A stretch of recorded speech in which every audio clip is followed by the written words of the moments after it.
Dejar escapar al ejército británico en Dunkerque, 1940. Nuestra historia comienza en mayo de 1940 con la Blitzkrieg alemana en pleno apogeo. Las fuerzas francesas y británicas quedaron acorraladas en Dunkerque. Más de 400.000 tropas aliadas atrapadas contra el mar. Hitler, embriagado por la victoria, ordenó a sus panzers detenerse durante 3 días cruciales. Una decisión que los historiadores todavía debaten hasta el día de hoy. Algunos dicen que quería preservar sus tanques para el avance hacia París. Otros sugieren que secretamente esperaba una paz negociada con Gran Bretaña. Pero aquí está el momento que debería hacerte reflexionar. En esos 9 días frenéticos de la Operación Dinamo, los británicos lograron lo que Churchill llamó un milagro de liberación. No solo destructores de la Marina Real, sino más de 800 embarcaciones civiles, rastreros pesqueros, yates de recreo, incluso lanchas contra incendios de Londres y vapores de ruedas cruzaron el canal bajo implacables ataques de la Luftwaffe. Rescataron 338.226 soldados, incluyendo casi 200.000 tropas británicas, que más tarde formarían la columna vertebral de la fuerza de invasión del día D. Bienvenidos.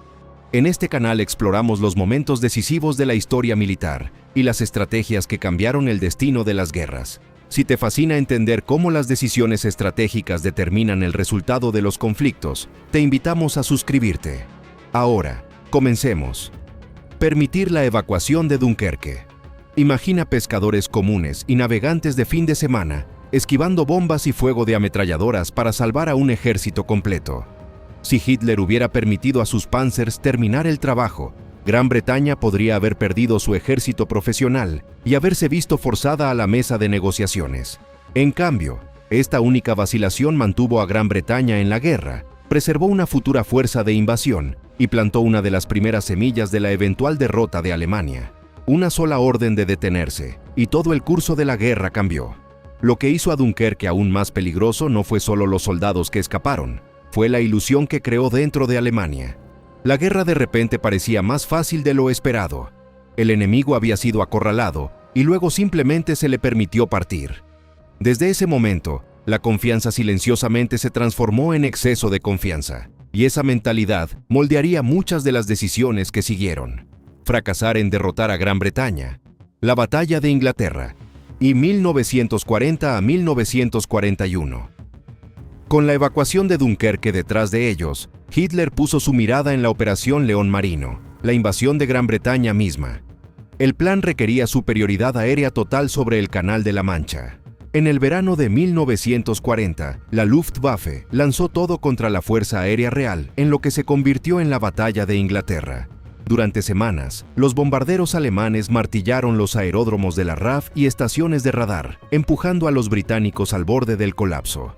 Pero entonces vino el cambio fatal.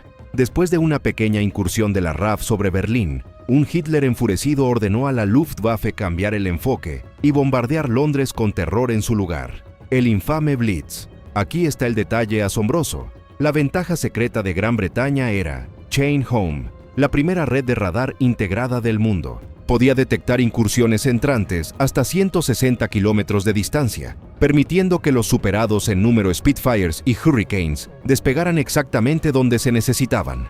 Al final, la Luftwaffe perdió 1.733 aeronaves contra 915 aviones de la RAF, una proporción que Alemania no podía sostener. Imagina pilotos tan jóvenes como de 20 años, conocidos como los pocos, volando múltiples salidas al día, exhaustos pero desafiantes. Las palabras de Churchill resonaron verdaderas. Esta fue su hora más gloriosa. Sin superioridad aérea, León Marino fue archivado permanentemente. Gran Bretaña permaneció como una isla fortaleza desafiante y, crucialmente, un portaaviones insumergible para futuras campañas de bombardeo aliadas contra Alemania. Al preservar a la RAF en el momento crítico, Hitler garantizó que la guerra continuaría y que Alemania eventualmente enfrentaría enemigos en múltiples frentes. Declarar la guerra a Estados Unidos, diciembre de 1941-7, de diciembre de 1941, Japón ataca Pearl Harbor. 4 días después, el 11 de diciembre, Hitler se presenta ante el Reichstag y declara la guerra a Estados Unidos. El pacto tripartito con Japón era solo defensivo. Alemania no tenía obligación de unirse a la Guerra del Pacífico. Sin embargo, Hitler decidió hacerlo de todos modos. Esta decisión todavía desconcierta a los historiadores. Hitler desestimó a Estados Unidos como una nación decadente paralizada por la mezcla racial y la influencia judía. Creía que Estados Unidos permanecería enfocado en Japón y se mantendría fuera de Europa. Estaba catastróficamente equivocado. Aquí está la realidad asombrosa. Una vez completamente movilizada, la industria estadounidense se convirtió en el arsenal de la democracia. Solo en 1944, Estados Unidos produjo casi 96,000 aeronaves, más que Alemania y Japón combinados en toda la guerra. A través del programa de préstamo y arriendo, Estados Unidos envió 17 millones de toneladas de material bélico a Gran Bretaña y la Unión Soviética, antes incluso de entrar en la lucha. Imagina la línea de tiempo alternativa. Si Hitler hubiera permanecido neutral hacia Estados Unidos, los recursos y tropas estadounidenses podrían haberse quedado atrapados en el Pacífico durante años. En cambio, entregó a Roosevelt la justificación política para dirigir toda la atención hacia Europa. Campañas masivas de bombardeo estratégico, la invasión del norte de África y eventualmente el Día D. En todo se hizo posible debido a esta única declaración innecesaria. Los historiadores la consideran ampliamente como la decisión estratégica más irracional de Hitler, despertar voluntariamente a un gigante industrial dormido que Alemania no tenía esperanza de igualar. Y eso es lo que hizo irreversible esta decisión. Estados Unidos no solo trajo fábricas y mano de obra a la guerra, trajo coordinación, trajo sincronización. Desde este punto en adelante, Alemania ya no controlaba el ritmo del conflicto. La guerra ya no se movía a la velocidad de Berlín, sino a la de Washington. Invadir la Unión Soviética mientras Gran Bretaña seguía luchando. Operación Barbarroja, 1941. En la invasión más grande de la historia humana, más de 3 millones de tropas del eje lideradas por Alemania, apoyadas por 600,000 vehículos y 750,000 caballos. Atraviesan la frontera soviética a lo largo de un frente de 2.900 kilómetros. La Operación Barbarroja comienza. El error central fue simple pero devastador: abrir un segundo frente colosal mientras Gran Bretaña permanecía invicta en el oeste. Todos los grandes capitanes, desde Napoleón hasta los teóricos militares, habían advertido contra esto. Nunca luches una guerra en dos frentes contra números superiores. Hitler los ignoró a todos. Cegado por la ideología, creía que la Unión Soviética era una estructura podrida que colapsaría en semanas. Los avances iniciales fueron impresionantes. Para diciembre, los ejércitos alemanes se encontraban a la vista de Moscú y 3 millones de soldados soviéticos habían sido asesinados o capturados. Pero la pura escala fue la perdición. Las líneas de suministro se extendían cientos de kilómetros a través de carreteras terribles. Los partisanos hostigaban las áreas traseras. Y Gran Bretaña, todavía luchando, inmovilizaba fuerzas aéreas y navales alemanas en el oeste mientras bombardeaba ciudades alemanas. Los recursos que podrían haber acabado con un enemigo se dividieron entre dos. Piensa en la locura estratégica. Los escuadrones de la Luftwaffe que podrían haber aplastado a la RAF fueron desviados hacia el este. Los U-boats que cazaban convoyes atlánticos fueron llevados al Báltico y al Mar Negro.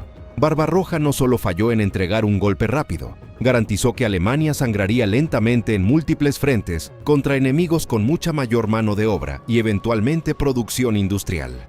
Pues la decisión de invadir antes de asegurar el oeste convirtió una guerra ganable en una sentencia de muerte. Subestimar la resistencia soviética y el invierno, 1941 a 1942.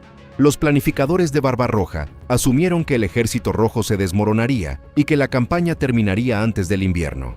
Equiparon a las tropas con uniformes de verano y sin anticongelante para vehículos, esperando la victoria en otoño. La realidad golpeó como un mazo. El régimen de Stalin, brutal como era, demostró ser resistente. Fábricas enteras, más de 1.500 plantas industriales importantes, fueron desmanteladas y reubicadas al este de los Urales, más allá del alcance de los bombarderos. La producción soviética continuó sin cesar. Entonces llegó el general invierno. Las temperaturas se desplomaron a menos 40 grados Celsius. Aquí está la estadística escalofriante. No solo en diciembre de 1941, el ejército alemán registró más de 100,000 casos de congelación. Los motores no arrancaban, los lubricantes se congelaban, las armas se atascaban. Los soldados envueltos en mantas saqueadas morían por miles de exposición. Este no era solo un problema de invierno, era un problema de diseño. El ejército alemán estaba construido para campañas cortas y decisivas. Movimiento rápido, colapso rápido, victoria rápida. El sistema soviético estaba construido para algo completamente diferente: resistencia. Cuando la velocidad falló, Alemania no tenía un segundo plan. El ejército rojo sí. Mientras tanto, divisiones siberianas frescas, aclimatadas y equipadas con chaquetas acolchadas y tanques T-34, cuyas orugas anchas manejaban la nieve sin esfuerzo, lanzaron una feroz contraofensiva fuera de Moscú. Empujaron a los alemanes exhaustos hasta 240 kilómetros hacia atrás. La primera gran derrota terrestre de la Wehrmacht. Imagina soldados alemanes que habían marchado triunfalmente a través de Francia en semanas, ahora muriendo de hambre, congelándose y retirándose en la nieve rusa interminable. El mito de la invencibilidad se hizo añicos. El frente oriental se convirtió en una guerra de desgaste que Alemania, con sus recursos limitados, nunca podría ganar. Subestimar tanto la resistencia humana soviética como el invierno ruso no solo detuvo Barbarroja, transformó la campaña en el principio del fin para la Alemania nazi. Las órdenes de no retroceder de Hitler y su interferencia personal. Desde finales de 1941 en adelante, Adolf Hitler tomó cada vez más el control personal de las operaciones militares, más nombrándose comandante supremo y marginando a generales profesionales. El hábito más dañino fue su fanática doctrina de no retroceder. Incluso cuando estaban cercados o flanqueados, se ordenaba a los ejércitos alemanes mantener cada centímetro de terreno. La defensa flexible, el sello distintivo del éxito temprano de la Blitzkrieg, fue abandonada.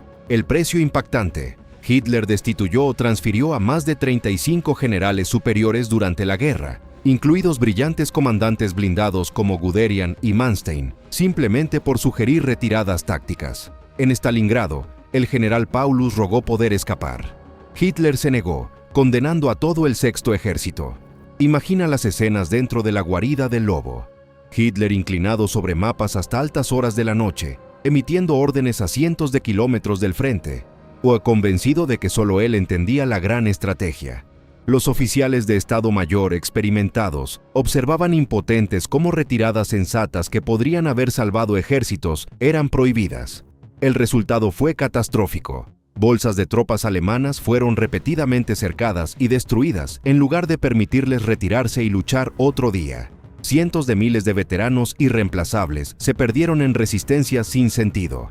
La moral se desplomó cuando los soldados se dieron cuenta de que las órdenes desde arriba a menudo significaban muerte sin propósito. El micromanejo de Hitler no solo costó vidas, desperdició el mayor activo de la Wehrmacht, oficiales altamente entrenados capaces de tomar decisiones independientes. Al convertir profesionales flexibles en ejecutores rígidos de órdenes imposibles, Hitler desmanteló sistemáticamente la misma máquina que había entregado sus victorias tempranas. Para este punto, el problema no era solo un hombre controlando batallas, era un hombre decidiendo dónde y cuántas guerras Alemania lucharía al mismo tiempo. Y esa decisión estiraría al Reich más allá de lo que cualquier enemigo podría haberlo hecho. Desperdiciar recursos en las campañas fallidas de Italia. El socio del eje de Alemania, la Italia fascista, bajo Mussolini, resultó ser mucho más una carga que un activo. Las aventuras militares italianas colapsaron repetidamente, forzando a Alemania a desviar preciosos recursos para rescatarlas. La desviación más costosa llegó en la primavera de 1941. La invasión chapucera de Mussolini a Grecia se estancó vergonzosamente. Pero Hitler se vio obligado a enviar tropas de élite a los Balcanes para asegurar su flanco sur antes de Barbarroja. La campaña de Yugoslavia y Grecia tuvo éxito, pero a un costo enorme. Aquí está el detalle crítico.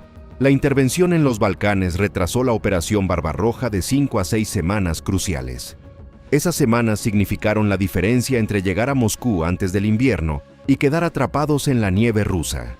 Mientras tanto, en el norte de África, las fuerzas italianas se desmoronaron contra los británicos. Hitler envió a Rommel y al Afrika Korps, unidades mecanizadas de élite desesperadamente necesarias en otros lugares, para sostener el frente. Para finales de 1942, más de 200.000 tropas alemanas e italianas estaban atrapadas en un espectáculo lateral del desierto que no produjo ninguna ganancia estratégica. Imagina este desperdicio. Mientras el frente oriental sangraba millones, Alemania vertía hombres, tanques, combustible y apoyo aéreo en teatros que ofrecían poca amenaza a la fuerza central de los aliados. Cuando Italia finalmente cambió de bando en 1943, las tropas alemanas tuvieron que desarmar antiguos aliados y ocupar Italia misma. Otro drenaje más. El síndrome del aliado débil costó a Alemania tiempo, recursos e impulso que nunca pudo recuperar. Los socios fuertes multiplican la fuerza, los débiles la sangran. Graves escaseces de petróleo y recursos ignoradas. Alemania entró en la guerra con reservas de petróleo críticamente bajas, menos del suministro de un año a tasas de consumo en tiempo de guerra. En lugar de asegurar fuentes confiables temprano, Hitler apostó por victorias rápidas y combustible sintético. La apuesta falló espectacularmente. Para 1944, el bombardeo aliado había paralizado las plantas sintéticas y la situación petrolera de Alemania se volvió desesperada. Los pilotos se entrenaban con solo unas pocas horas de tiempo de vuelo. Los tanques permanecían inactivos por falta de combustible. Aquí están los números brutales. En 1944, los aliados produjeron aproximadamente 28.000 tanques. Alemania logró cerca de 19.000 a pesar de la movilización total. La producción de aeronaves contaba la misma historia. La Luftwaffe estaba superada en número 5-1 al final de la guerra. Un hecho menos conocido.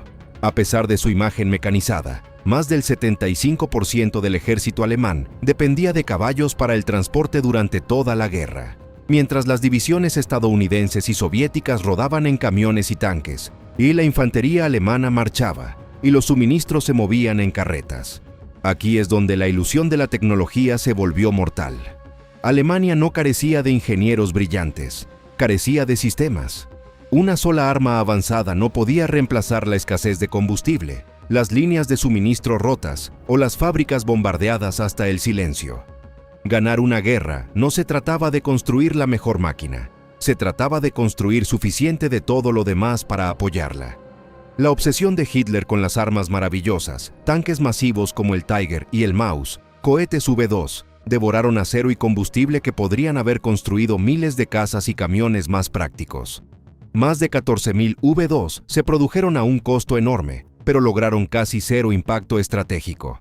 El fracaso en priorizar el petróleo, ya sea mediante diplomacia con Rumania, y capturar intactos los campos del Cáucaso o simplemente racionar temprano, significó que Alemania luchó una guerra industrializada moderna con una columna vertebral logística preindustrial. Cada kilómetro avanzado en Rusia consumía combustible irreemplazable. Cada bomba lanzada sobre Gran Bretaña era combustible que no podía apoyar el frente oriental. La ceguera de recursos convirtió las victorias tácticas en derrota estratégica. La derrota catastrófica en Stalingrado, 1942 a 1943. Stalingrado se convirtió en el cementerio del Sexto Ejército y el punto de inflexión de la guerra. Hitler se obsesionó con capturar la ciudad que llevaba el nombre de Stalin, convirtiendo una sensata operación de flanqueo en una lucha a muerte simbólica. Las tropas alemanas lucharon calle por calle a través de las ruinas en brutal combate urbano. Entonces, en noviembre de 1942, los soviéticos lanzaron la Operación Urano, un envolvimiento doble masivo que atrapó a todo el Sexto Ejército, aproximadamente 300.000 hombres. Aquí está la realidad aterradora. Hitler prohibió cualquier intento de escape y prometió suministro aéreo. Göring alardeó que la Luftwaffe podría entregar 500 toneladas diarias. En la práctica, promediaron menos de 100 toneladas, menos de una quinta parte de las necesidades mínimas. El hambre, las enfermedades y los constantes asaltos soviéticos redujeron la bolsa. Cuando el general Paulus finalmente se rindió el 2 de febrero de 1943, 91.000 alemanes congelados y demacrados marcharon al cautiverio. Solo alrededor de 6.000 regresaron a casa vivos después de la guerra. Más que un desastre militar, Stalingrado destrozó un mito. Por primera vez, los alemanes en casa escucharon la palabra impensable transmitida abiertamente: rendición. La imagen de un ejército imparable se agrietó, y una vez que esa creencia se fue, todos los frentes se sintieron más débiles. Las pérdidas totales del eje en Stalingrado superaron las 800.000 bajas, un golpe comparable a campañas enteras anteriores. La Wehrmacht perdió sus formaciones mejor entrenadas, vastos almacenes de equipos y, crucialmente, su aura de invencibilidad. Imagina las escenas. soldados comiendo caballos, ratas, incluso cuero de botas para sobrevivir al frío de menos 30 grados. Los francotiradores soviéticos eliminaban a cualquiera que se moviera. La derrota electrificó a los aliados y aplastó la moral alemana. Stalingrado no fue solo una batalla perdida, marcó la marca de agua alta psicológica y material de la expansión nazi. Desde este punto en adelante, la iniciativa en el frente oriental pertenecía irrevocablemente al Ejército Rojo. Retrasar el muro atlántico y juzgar mal el día de 1944. Para 1944, una invasión occidental era inevitable. Sin embargo, Hitler y sus comandantes subestimaron crónicamente tanto la urgencia como la ubicación. El mariscal de campo Rommel, designado para fortalecer las defensas, rogó más recursos para fortificar las playas. En cambio, vastas cantidades de hormigón y acero fueron al frente oriental o a proyectos maravillosos inútiles. El muro atlántico permaneció como un mito de propaganda, fuerte en lugares, pero lleno de brechas y mal defendido en otros.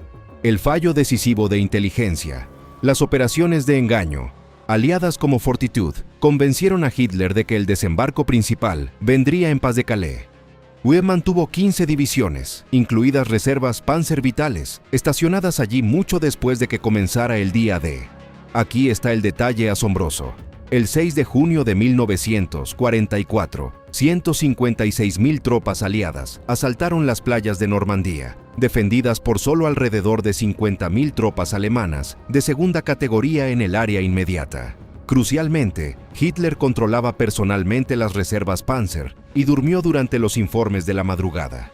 Los contraataques se retrasaron horas que permitieron a las cabezas de playa aliadas solidificarse. Los descifrados del código Enigma significaban que los aliados conocían las disposiciones alemanas casi en tiempo real. Una vez establecidos en Normandía, la ruptura fue inevitable. En semanas, París fue liberada. En meses, los ejércitos alemanes se tambaleaban de regreso hacia el Reich. Imagina si Rommel hubiera recibido los recursos que solicitó, o si Hitler hubiera liberado los Panzers inmediatamente.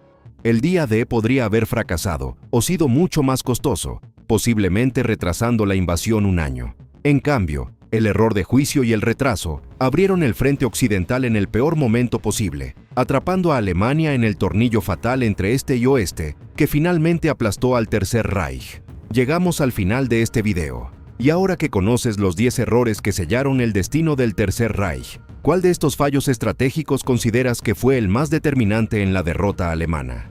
Déjalo en los comentarios. Gracias por vernos. Nos vemos en el próximo.